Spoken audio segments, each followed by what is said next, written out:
How you good? Yeah, how you good?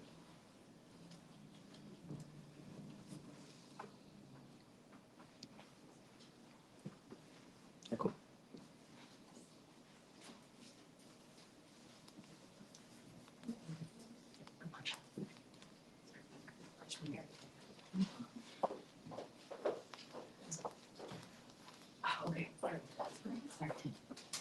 Hey, good afternoon, y'all. Apologize. Literally just got off the plane. Okay, we're doing Epstein files. So this week, the DOJ allowed members of Congress to access the Epstein files that were unredacted. My primary focus going in the first day, which was on Tuesday, was on co-conspirators within the files. Interestingly enough, and I posted this online, the picture of the document, I believe, the number one document that was most important to me came from the Southern District of New York about co-conspirators that were investigated. And wouldn't you know, I found the document within the database. However, all the information was redacted. Every single name of a co-conspirator in that document from the Southern District of New York was redacted. So it didn't even matter that I was in the DOJ or that I was on their computers and sifting through files. The one document, my numero uno, number one document that I wanted to review, I couldn't review because it was redacted. There were some documents that were, and this was one of the ones that was put on the DOJ website and then taken down. There were a number of documents that I could not find within the files at the Department of Justice. And if you could find a document, good luck, and you had to cross your fingers and pray that it was unredacted to get any sort of information. I went there 2 days in a row. There Tuesday and Wednesday. You were only allotted 2 hours per time slot at the Department of Justice. Essentially, the room that you walk into is the size of a closet, about the size of that bathroom right there. And there were 4 desks in there, each with a computer. And then you had usually 1 to 2 monitors. You had monitors, people at the DOJ that were monitoring you, would answer your questions if you had some. There's also a tech person who would log you into the computer. They log you into the computer because every member of Congress was given a unique ID so that the DOJ could track you. And the DOJ could track the documents that you searched for, the documents that you opened, and the documents that you reviewed. I'm probably the last person, because I used to be a computer programmer, that you'd want in your software. And yesterday I was tinkering around, I was inside it, looking at some of the information included in the software, and was able to verify that the DOJ is, in fact, I would call it, quote, tagging members of Congress and the documents that they are searching and then opening and then reviewing. The minute that you touched a document, the DOJ software tagged your name in it. And if you didn't know where to look, you wouldn't know where to find it, but I did. And I wanted to verify that's what they were doing, and they were. And then all that information is timestamped. And I wonder what they're looking for, why they're monitoring us, and why, they're spying essentially on members of Congress. And you have to ask yourself, does this cross the line in terms of, branches of government, and what our role is there with oversight of that investigation or lack thereof, and then, the DOJ. So that was a thing. These documents that I brought with me today are related to things in South Carolina, certain names. This is the pageant. I know that there were some emails with regarding a former pageant queen that I read online between Epstein and her. So I have all those emails printed off here that I've been going through. There are some businesses in the state of South Carolina and individuals from here that may have been involved in business dealings with Jeffrey Epstein. So we're doing a bit of that research right now to see. I did read the documents related to the victim out of Hilton Head Island. Obviously, I'm not going to disclose any of her information about her, but deeply painful to read her testimony and what happened to her at the very young age of 13. And what I realized in reviewing these documents is that this touched thousands of lives. And it wasn't just in Palm Beach or in New York or on Little St. James. I mean, I saw evidence, and this is giving me chills right now, goosebumps, of people all around the world trying to sell Jeffrey Epstein women. And I saw a series, and so there shouldn't be a surprise, I suppose. We're talking about a billionaire with a lot of billionaire friends. So we shouldn't be surprised that it reached into South Carolina. It probably reached into every state in the United States, whether it was business or fraud or sex trafficking, prostitution, you name it. This had to touch people in every state in the country. In several countries around the world, we're talking about a global sex trafficking ring. And there was an email that I know a lot of people posted online where it was referencing a 9-year-old. That particular email where it says new Brazilian came in and it was referencing a 9-year-old. Well, that was a typo. I don't know how you get a typo in some of these documents. It was actually, I believe, a 19-year-old. And that email came from a woman in Paris at a modeling agency. And that woman will be listed on a list of names that I will be providing to the oversight committee of people that I want to have interviewed, deposed, and to testify before Congress about what was actually going on. And there were a lot of women that were trying to recruit women or, send pictures. This was a modeling agency agent out of Paris that was sending Jeffrey Epstein a photo of an undressed 19-year-old model, new model from Brazil. And, and so time and time again, you would see evidence of women recruiting other women, women trying to recruit underage girls, et cetera, that kind of thing. That was one of the reasons why I just realized, wow, number one, it's so widespread. This is worldwide. Two, it wasn't just men who were predators. There were women who were predators too. Some of the other documents that I uncovered and read through were really the harrowing details of 12-year-olds, 13-year-olds, 14-year-olds that were recruited by Epstein, that were groomed by Epstein. And not only were they raped and sexually assaulted, they were then paid to recruit other girls to come into the trafficking ring. And we're talking a 14-year-old child. There were parents that allegedly would travel with their underage daughter to places like New York, to places like Palm Beach, to lend out their teenage daughter to Jeffrey Epstein and his business partners. So when you read that, it's really, it's shocking. I read this morning in some of these files that were printed off. I have a huge stack of files. I couldn't even bring all of them with me to South Carolina today because there was just too many that I had printed off that I want to research. And then I'm going back to the DOJ to spend more time there. I'm probably the last person that should have been given access to the Epstein files, because if there's one person who can get to the bottom of this, it will be me. If I spend the next 10 months doing this, that's what I'm going to do. But there was an event with several Hollywood celebrities that the Epstein group was trying to rent out a venue to do a movie showing with these Hollywood celebrities long after he was convicted and served time in prison for being a pedophile. And so when I would see this, these are names everybody knows. These are movie stars. These are media pundits. These are billionaires. It's really unbelievable, and it's shocking what has gone on here. The other thing that's shocking is that the DOJ hasn't made a single arrest of anybody else except for, save for, one accomplice. And we all know that is not humanly possible. You can't have thousands of victims and only one accomplice. Somebody drove the car, flew the planes, somebody opened the doors, someone was the housekeeper. All these properties, there were witnesses. And then there were the cases of some of these billionaires who are allegedly involved in the sex trafficking operation that were paying money in settlement agreements, in civil settlement agreements, monies to other countries. I read a document this morning with Leon Black's name in it, allegedly, that paid off women in settlements for allegedly being sexually assaulted. So I'm going to get to the bottom of this. Number one. Two, I'll be focusing on, what commonalities there were in South Carolina, because I've heard there may be other victims that are here as well. But my most and my greatest concern is that nothing's going to happen after this. And my biggest priority is to make sure that we get the information out there so that people go to jail. And if the DOJ isn't going to do their job, then I will do their job for them. And if it means we shame these people out of civil society and out of existence, then that's what we're going to do. If they're not going to go to jail, then that's what we're going to do. The other thing that I realized this week is that this goes back decades. This isn't just the current administration. This isn't just the Biden administration. This isn't just Obama. This goes back to George Bush's administration, to his DOJ, to his FBI, to prosecutors in Florida. I want to bring in Acosta.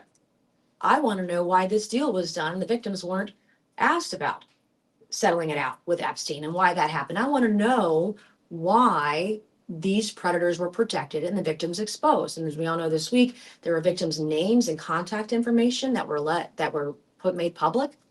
And yet you've redacted the names of potential predators, but you reveal the names of potential victims. Some of these women have never come forward publicly and have always been Jane Doe. And then at the same time, you understand a little bit better why none of these kinds of cases ever get prosecuted anywhere. I mean, when was the last time a rapist really went to jail and served big prison time for doing something like this in the state of South Carolina? I came forward over 2 years ago with video and photographic evidence of women being abused and not a single arrest over 2 years later. And leadership in this country starts at the top. This is a cultural issue where women are treated like second-class citizens. It's been going on for thousands of years. And I want to thank the Epstein victims for their bravery, for their courage, for coming forward and being vulnerable and telling the truth, regardless of the attacks. And now they're being blamed, now they're being attacked, just like most women are who come forward. I've been attacked too.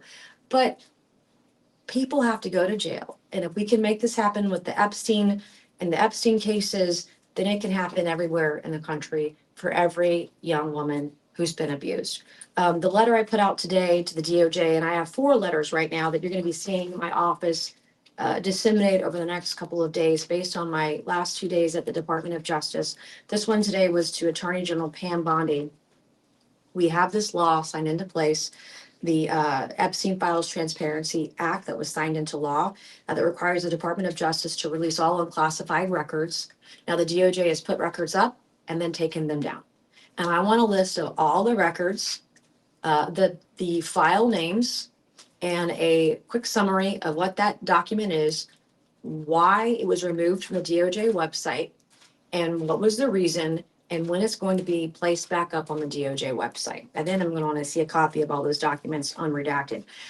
Next, I have a letter going out to the Southern District of New York any day now.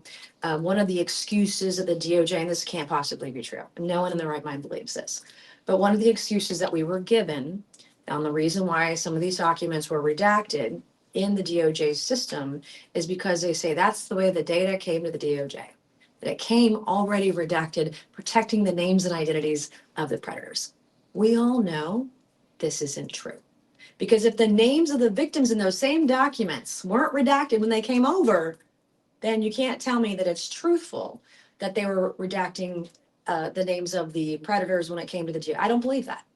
And so I am putting a letter together for the Southern District of New York to provide all of their documents unredacted to the DOJ. Like, I can't even in my right mind. We're literally the Department of Justice for the United States of America. And you can't even get unredacted documents related to this investigation and the grand jury in New York. Nobody believes that. And I've got another letter that'll be going out in a couple days related and going to, to the CIA. So the CIA allegedly is in possession of certain documents related to Jeffrey Epstein. I want to see those documents and I want to see them unredacted.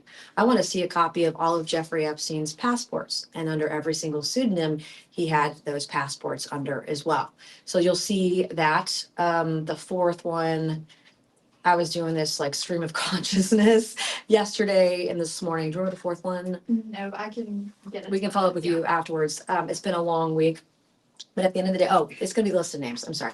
The 4th document is a list of names to the Oversight Committee There are more names than I imagined that would be on that list, and they're not all criminals. I'm not saying that. I'm not saying that everyone committed a crime on the list I'm going to provide to the Oversight Committee, but I will be including who I believe to be witnesses, who I believe to be potential predators, and people who have information that will be of value to the committee in investigating the Epstein files.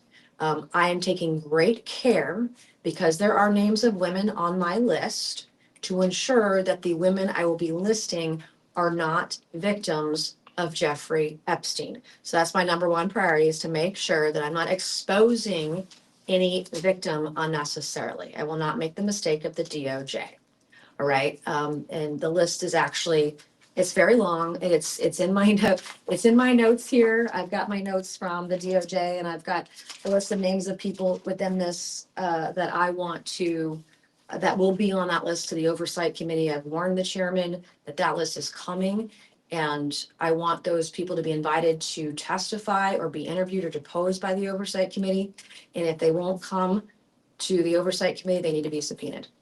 And I do believe there needs to be a special task force. If the DOJ won't do it, then the House Oversight Committee, or some variation thereof, either a subcommittee on the House Oversight Committee, or a separate special task force. And I will be requesting this to the Speaker of the House and to the Chairman of the Oversight Committee. There needs to be a special task force that is strictly looking at these files, what happened, when it happened, and who covered it up.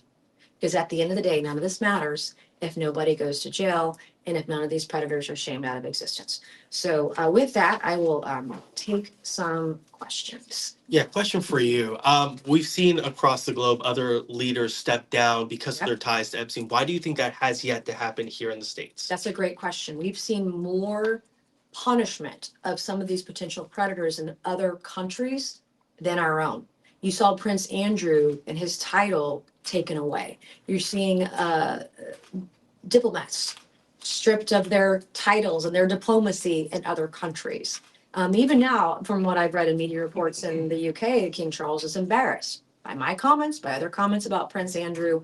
But we've seen other countries do more to punish these individuals than we have. And it goes back to, I think, the culture that we have here. Women who come forward are shamed. They're called liars, no matter the evidence that they bring forward.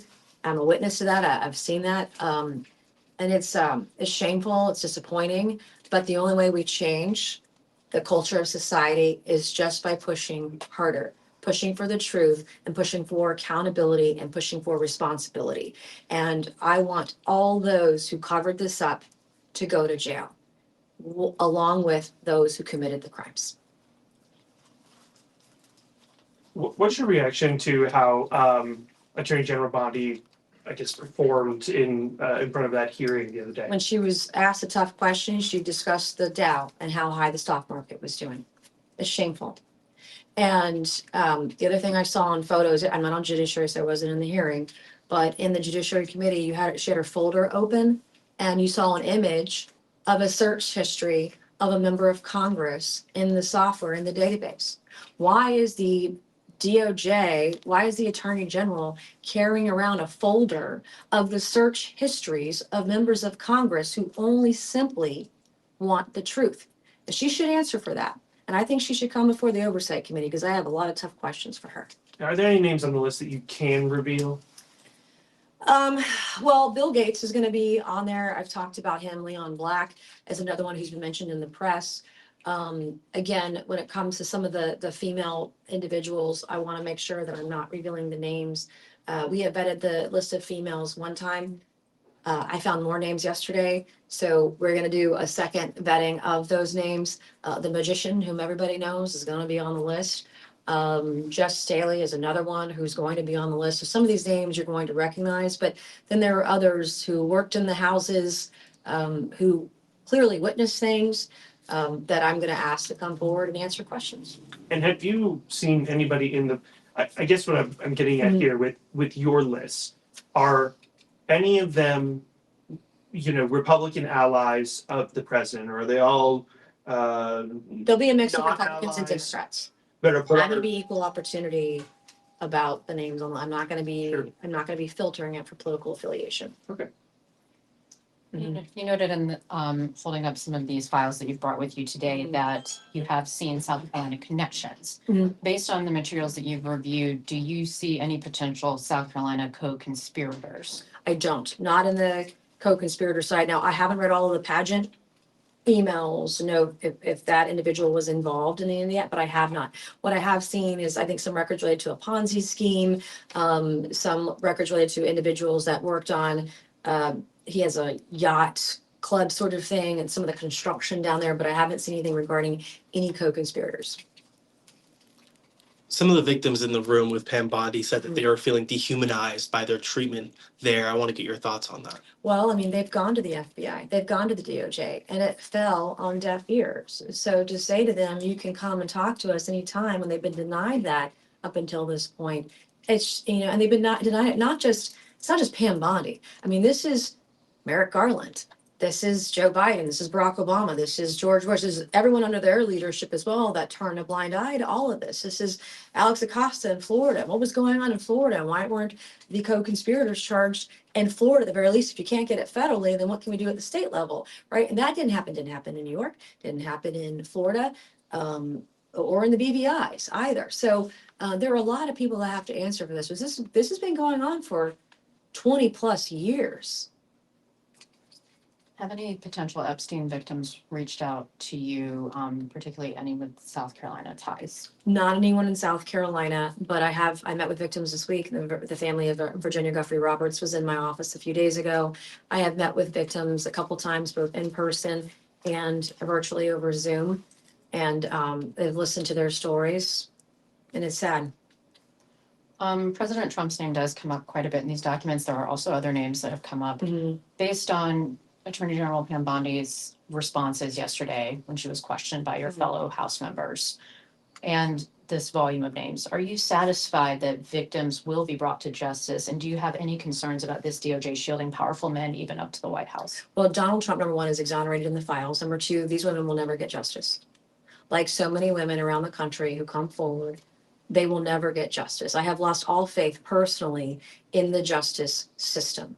So the best thing we can do is expose what happened, expose who did it, and hope that they get shamed out of civil society, that they lose board seats, that they lose business, that they lose some of the successes that they have had, and are so embarrassed they just walk away. That's the best thing. Now, if someone goes to jail, I would be shocked. But again, like I look at all these cases, and again, I think that, I had someone talk to me on the way over here about a murder case in Berkeley County. Young guy was in a wheelchair, was murdered, stabbed 14 times in the back in a wheelchair in 2017. And the state paraded that his murderer was going to be prosecuted. It's 2025. And the murderer is walking free, is not in jail, is not in a mental health hospital. And there was never a trial, no prosecution, nothing in going on almost 10 years, talking 9 years, right? So I have learned a lot through the process of working with the Epstein victims. And then now I'm dealing with cases all across the state of South Carolina. Scott Spivey's case, there's a hearing coming up about that, shot in the back, chased 9 miles down the road aggressively and killed, and there's no murder investigation and no trial. Are you kidding me? We had a case of Skip Hoagland down in Beaufort County who was thrown in jail for showing up at an event, exercising his First Amendment right. He's gonna be thrown in jail for 15 days. I tweeted about it and I let him out within 2 hours. We've got murder victims. Logan Federico's father has been here and I've met with him. Murder victims, families of murder victims, sexual assault victims, parents. The family court system in South Carolina is so screwed up. Moms and dads not getting a fair shake. And so I have just learned to live vicariously with all this trauma of all these families who are just begging for a fair trial, just begging to get justice. And I want to be able to give these people hope. And so if we can't get justice in the court system, then we get it in the public domain. And that's what we're going to do with the Epstein files. You've expressed a lot of frustration with the DOJ today. Mm-hmm. At what point do you think Pam Bondi should be reconsidered or maybe consider stepping down? Would you ever push for her to not Are you suggesting that she's unfit to hold the I'm job not right now? suggesting she's unfit. I'm suggesting we need to put people in jail. And it's not just the Epstein files. I mean, again, this has been going on for over 20 years, so it is not solely her fault or fall on her shoulders. There's a lot of media attention on it right now, and I do feel for her in that regard. But at the same time, now we have all this information. Now it's this time to act. We need to act.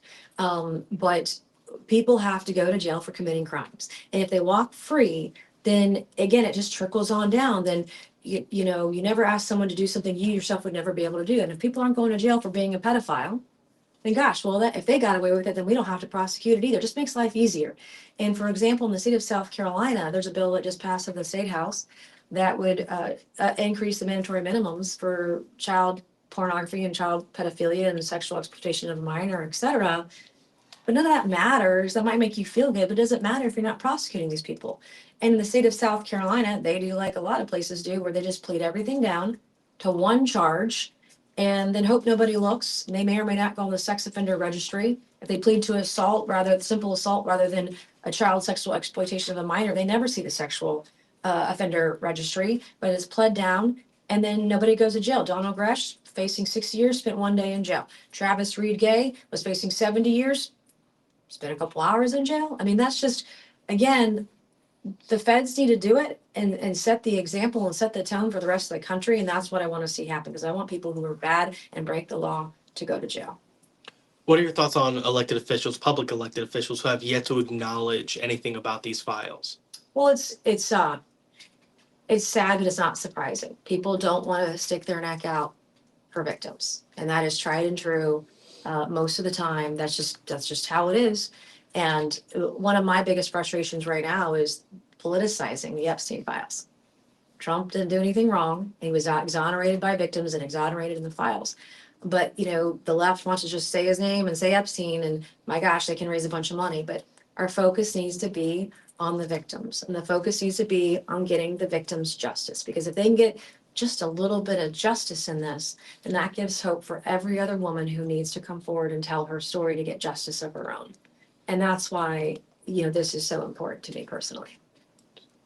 Is there any legislation that you would like to put forward? I know you have a portfolio. I have You don't have to- bills. You don't have to run through that, but are you Yeah. planning to push something forward that's new, that really has some teeth to I'll it? support Virginia's law that was revealed this week that takes away the expiration time or statute of limitations on trafficking victims. I have already put forth bills that would put a criminal right of action under Title 18 for voyeurism and other things. I have worked on civil torts within the federal jurisdiction that I have. You know, we have the Tighten Violence Against Women Act. I found out through my experiences and the experience of the Epstein victims that it really is really not a lot of teeth behind it. Victims are supposed to be treated with respect and dignity and anonymity. In my case, the judge in my case didn't allow the rape victims to move forward as Jane Doe. These are not public figures. These are women who were victimized, assaulted, brutalized, and now get harassed in the press because they came forward. And you're supposed to be allowed to move forward as a Jane Doe in the state of South Carolina and as federally. And the victims in the Epstein files are supposed to be protected, and they weren't. So, I mean, there's just so much interconnectivity that this is a disease that is infecting the nation. And we have to have strong leaders who are willing to put their neck out, put their name on the line, and fix it. And I don't do this with any animosity. I don't do this with any calculation. This is just moral clarity and the right thing to do. One more question as it relates to yesterday's hearing. Mm-hmm. There was also another moment when a member of Congress asked Pam Bondi to apologize to the victims who were in the room. You yourself have spoken about your experiences as a victim. Mm-hmm. What did you make of her non-answer? Was that the one where I wasn't in the hearing. Was that the one where she talked about the stock market, or was that a different one? What was her response? I can't recall her exact response, as it was a rather long hearing, but the long story short is she did not apologize to these victims when she was given the opportunity to do so. Well, Merrick Garland didn't either. No president has, no prosecutor has, no solicitor has. No one has apologized to these women. It's disgusting. So All right. I have one last question. One last question, and then we're Ben? Yeah, one last question. No, sorry, not related to Epstein files, just about the governor's race. I can't, you can ask me about it outside the office, is my federal office, so No I worries. can't talk politics in here. No worries. But I'm happy to answer your question when this is over outside, so happy to do that. Thank you. All right, thank you.